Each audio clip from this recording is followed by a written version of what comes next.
E aí, pessoal, tudo bem com vocês? Hoje nós vamos começar um novo assunto dentro da área de recursos humanos, né, de administração de recursos humanos, que é falar sobre liderança, né, que é um assunto de extrema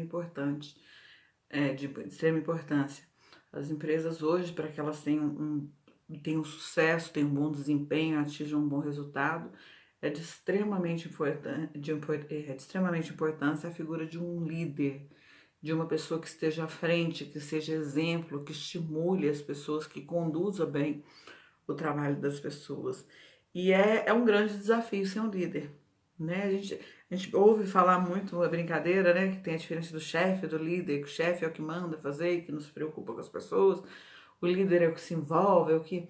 Bom, mas é um ditado popular, só que a gente vai adentrar um pouco mais nesse assunto para conhecer de fato o que é um verdadeiro líder. Um líder não tem só um perfil, a gente pode ter vários perfis de líderes. A liderança ela pode ser desenvolvida de maneiras diferentes, né? E essas maneiras que a gente tem que compreender para poder colocar em prática e ter o sucesso que a gente espera. Então, se a gente é líder, se a gente ocupa um cargo de liderança, a gente tem que saber lidar de diferentes formas, de acordo com diferentes situações, e a gente tem que ser inspiração para as outras pessoas, para as pessoas que a gente lidera, né? Então, quando a gente fala em liderança, vamos compreender um pouquinho quais são os principais conceitos, né? Os principais teóricos que trabalham, né? Essas reflexões sobre liderança. Na verdade, tudo muito na área de gestão, principalmente recursos humanos, fala que tem uma evolução teórica, que na prática está mudando, mas quando a gente para analisar, a gente tem que ter um pensamento muito crítico e analisar se de fato as coisas estão mudando mesmo na prática, como tem evoluído na teoria. Mas eu vou contar essa história teórica para vocês de evolução e no final fazer uma reflexão crítica aqui sobre isso, tá? Então, quando a gente fala em liderança, a primeira teoria que surgiu, na verdade, né, tudo surgiu lá na pirâmide das necessidades, na escola das relações humanas, com Maslow, quando você falou de motivação, que as pessoas têm que ser motivadas, e a partir dessa discussão sobre motivação, surgiu a discussão sobre a liderança, que o líder é um dos elementos responsáveis por motivar as pessoas. Ok. Então, quando a gente fala em liderança, quais são os conceitos e as teorias que estão envolvidas? Uma das primeiras teorias é conhecida como a teoria dos traços. O que são esses traços? São características da pessoa, que ela nasce com essas características. Isso é a teoria, tá, gente? Ela considera que algumas pessoas, determinadas pessoas, nascem com características que são dela. Ou ela tem essas características, ou ela jamais vai ter essas características. Então, por exemplo, a teoria dos traços fala que a pessoa nasce com facilidade de comunicar, ela nasce com a facilidade de inspirar outras pessoas, de tomar frente, né, de querer resolver, de se prontificar, que são características necessárias para uma liderança, mas só as pessoas que nascem com esses traços, que é chamada teoria de traços, né, só elas vão poder se ocupar cargos de liderança, só essas pessoas vão poder se tornar líderes. De fato, algumas pessoas têm mais facilidade para liderar, algumas pessoas têm mais facilidade de comunicação, algumas pessoas são mais proativas, algumas pessoas elas têm mais iniciativa, elas enxergam a necessidade de resolver um problema e não espera que ninguém solicite, que resolva, então elas estão à frente. De fato, existem essas pessoas, mas não quer dizer que outras pessoas não possam desenvolver essas habilidades. Inclusive, vocês que fazem curso superior, durante o tempo do curso, grande parte dessas habilidades, elas são planejadas para serem desenvolvidas dentro de disciplina. Por exemplo, vocês entram com uma dificuldade enorme de se comunicar. Quando vocês formam, à medida que o curso evolui, vocês vão se relacionando e vão apresentando trabalho, e vão interagindo e vão trabalhando em grupo, vocês vão desenvolvendo essa habilidade de comunicação. Então vocês não saem da faculdade da mesma forma que vocês entraram com a habilidade de comunicar. A mesma coisa relacionado a outras características de liderança.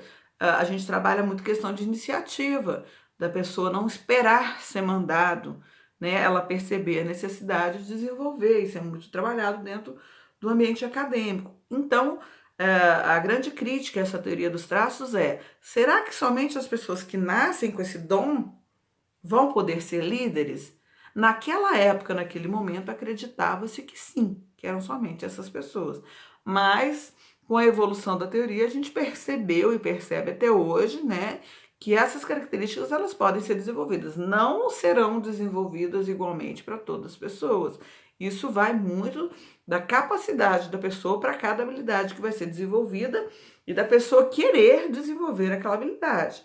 Porque algumas pessoas gostam de exercer cargos de liderança e querem exercer cargos de liderança, outras não. Então, elas não vão se dedicar tanto ao desenvolvimento dessas habilidades contra os outros que desejam, tá? Mas a teoria dos traços falava isso. Os líderes nasciam líderes e esses seriam os únicos líderes que nós teríamos, ok? Bom, foi a primeira teoria. Depois da teoria dos traços, veio a teoria dos estilos de liderança. Hoje ela ainda é muito usada na prática do dia a dia das organizações e se confundem com uma única teoria que existe, mas na verdade não é. Ela ela é uma das teorias, assim como a teoria dos traços e outras que eu vou dizer. É a teoria dos estilos de liderança. O que ela fala? Que um líder, ele não existe de uma forma só, ele pode ter estilos diferentes, eu posso ter tipos diferentes de líder. Então ele fala que eu tenho o líder autocrático, o líder democrático e o líder liberal. Tá? Ele considera esses 3 estilos de liderança. O que é o líder autocrático? É aquele que não abre espaço para participação. Ele analisa o ambiente, analisa as necessidades, determina o que vai ser feito, comunica e controla as pessoas para verificar se o que está sendo feito, o que foi determinado está sendo cumprido. Então, ele não é muito receptivo a opiniões, a participação, nada. Ele é mais incisivo, ele é autocrático. Esse é o perfil do líder autocrático. Ele determina o que tem que ser feito, ele fala a forma que tem que ser feito, ele manda fazer e ele controla, ok? Isso é o autocrático. Aí a gente tem o democrático. É aquele que abre um espaço para participação. Ele quer ouvir o que as pessoas pensam, ele pede a opinião das pessoas sobre não sobre todas, mas sobre determinadas situações que ele julga necessário ter uma segunda opinião.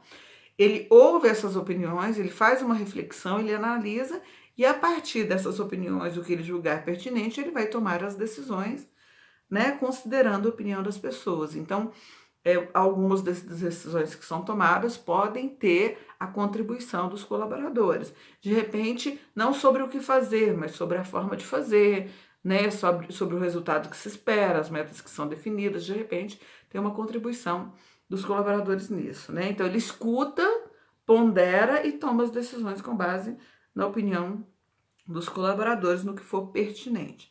E tem o liberal, que é aquele que só está à frente para estimular as pessoas e deixa as pessoas à vontade para fazer o seu trabalho. Ele não determina como deve ser feito. Ele até diz o que tem que ser feito, mas como deve ser feito, da maneira que tem que ser feito, no tempo que tem que ser feito, ele deixa livre para as pessoas determinarem. Ah, então a empresa vira bagunça. Não. Depende do tipo de empresa, depende do tipo de cargo. Determinados cargos, por exemplo, cargos de direção, né, se existe uma presidência, se existe uma direção, é interessante dar autonomia para os diretores fazerem da maneira que eles julguem melhor, analisando o ambiente e as variáveis que ele tem. Né? Então, ele precisa de liberdade para poder promover mudanças, redirecionar decisões que são necessárias. Então, às vezes, para um cargo específico, a liderança liberal, dar essa autonomia maior, essa liberdade maior, ela é importante. Então, esses são os 3 estilos de liderança, o autocrático, democrático e liberal. Aí você me pergunta assim, mas qual que é o melhor? Qual que é o mais adequado? Aí a gente cai na terceira teoria da liderança, que é a situacional. Cada estilo de liderança, ela funciona bem de acordo com cada situação. Um líder, ele pode ter os 3 estilos aplicados a situações completamente diferentes. Às vezes eu preciso ser autocrática, às vezes eu necessito ser democrática. Em determinadas circunstâncias eu posso ser liberal e deixar as pessoas serem criativas e criar e decidir da maneira como elas julgarem melhor e trazer contribuições e inovações para a organização. Então surge essa terceira teoria, que é situacional, que ela funciona junto com os estilos de liderança. Né? Então, por exemplo, o que não pode se confundir, que eu percebo que os alunos confundem muito. Vira e fala assim, não, a autocrática é péssima, porque o cara é mandão, é o chefe. A autocrática é o chefe, ele manda, ele não quer saber, manda quem pode, obedece quem deve. Não é isso. Não é isso. Tem a ver com tomar decisões sem escutar a opinião das pessoas. Não tem a ver com ser mal educado, não tem a ver com ser indelicado, não tem a ver com passar por cima das pessoas. Tem a ver com eu tomo uma decisão com base nas informações que eu julgo pertinentes. Naquele momento eu não tenho tempo, ou eu já analisei os dados, eu já analisei as variáveis, eu tenho informações de que eu preciso para tomar as decisões. As decisões já foram tomadas com base em informações concretas, eu já sei o que tem que ser feito, porque um líder, ele tem essa capacidade de refletir sobre o que tem que ser feito. Ele não tem que o tempo todo ficar questionando as pessoas sobre o que fazer. Em alguns momentos, sim, ele pode pedir a colaboração e deve pedir, mas ele tem que ter a capacidade de decidir, de decisão sobre o que vai ser feito. Então, ele decidiu por si próprio, considerando as informações que ele tem do ambiente, né, das variáveis do ambiente, e ele diz o que tem que ser feito da forma que tem que ser feito. Mas ele diz educadamente, ele vira e fala assim, fulano, olha, esse mês a gente precisa de melhorar as vendas. Mês passado a gente vendeu uma quantidade X. Esse mês eu preciso que seja Y, porque se a gente não bater a meta, vai comprometer a receita da empresa. Então nós temos que trabalhar para atender as vendas do valor Y. E para que vocês atendam isso, eu quero que vocês desenvolvam o trabalho assim, assim e assim. Tá ok? Vocês entenderam? Eu fui claro? Ok. Pronto. Eu fui autocrático, mas eu fui educado. Eu só expliquei o que eu quero e da forma que eu quero. Agora, as pessoas confundem autocrático com chato, com malvado, porque muitas das vezes as pessoas, né, que têm esse perfil autocrático não são muito educadas, não são muito gentis na hora de comunicar. Aí são os mandões, aí são os que chamam de chefe. Mas eu posso ser autocrático e muitas vezes, em muitas situações na organização, eu preciso ser autocrático, porque nem todos os colaboradores, eles aceitam as decisões que são tomadas e colocam em prática da mesma maneira. Às vezes eu preciso deixar claro que é para ser feito e que é para ser feito daquela maneira, sim, né? Mas é um estilo. Assim como eu posso ser democrático em outras situações que eu percebo que eu não estou conseguindo chegar a uma conclusão sozinho ou que a minha decisão não foi muito eficiente ou não será muito eficiente, eu posso pedir a opinião de determinadas pessoas que estão diretamente relacionadas com aquela situação e ser democrático. Assim como posso dar liberdade a ser liberal. Depende do quê? Da situação, do momento, né? Então, a teoria dos estilos de liderança, com a sua evolução para a situacional, elas foram casadas, correto? Bom, além dessas três, a teoria dos traços, a teoria dos estilos de liderança e a teoria situacional, existe uma que é a transformacional. Ela, teoricamente, é um sucesso, né? Eu falei para vocês, a teoria evolui muito mais rápido que a prática. Em teoria, fala que é uma pessoa, perdão, que ela inspira os seus colaboradores pelo seu entusiasmo, pela sua motivação, pelo seu jeito de ser. Então, os colaboradores olham para aquela pessoa e naturalmente se sentem motivados pelo jeito de ser, pelo jeito que ele trabalha, pelo exemplo que ele dá. Sim, é importante. A teoria transformacional é importante, sim. Mas nem sempre só o entusiasmo do líder, só o exemplo, só a forma dele fazer o trabalho vai estimular os colaboradores. Às vezes eu vou precisar ser autocrático, às vezes eu vou precisar ser aderir a um outro tipo de liderança dentro dessas teorias que eu apresentei. Então, em teoria, é muito bacana a transformacional, mas a gente tem que tomar cuidado, porque só ela sozinha, pode ser que a empresa ela perca um pouco o fio da meada, né? Porque da gente compreender que um líder ele tem a função simplesmente de ser uma inspiração, considerando a nossa cultura e considerando que a gente sabe que algumas pessoas não desempenhe o seu trabalho tão proativamente assim, essa teoria transformacional ela pode ser um problema, um empecilho, né? Essas são as principais teorias relacionadas à liderança. A teoria dos traços, ou você nasce líder ou você nunca será. A teoria dos estilos de liderança, autocrática, democrática e liberal. A evolução dessa teoria para a situacional, que esses estilos podem ser aplicados a cada situação, e a transformacional, que o líder é algo de inspiração. Então, o líder por si só inspira as pessoas, né? Então, quando a gente fala de liderança, são esses os principais conceitos que a gente tem que ter em mente, né? Liderança é um assunto de grande importância. As empresas precisam de bons líderes. Nós temos que formar bons líderes. E como que a gente forma bons líderes? Desenvolvendo habilidades. Quais são as habilidades necessárias para desenvolver um bom líder? O que o líder tem que ter? Que características tem que ter? E volta lá na teoria dos traços. Que traços ele tem que ter? Que habilidades ele tem que desenvolver para ser um bom líder? Né? Ele tem que saber ouvir. Ele tem que saber se comunicar, ele tem que ser gentil, mas ao mesmo tempo ele tem que ter uma postura severa diante de situações, ele tem que saber trabalhar em equipe, ele tem que saber organizar uma equipe. Tudo isso são características de um bom líder.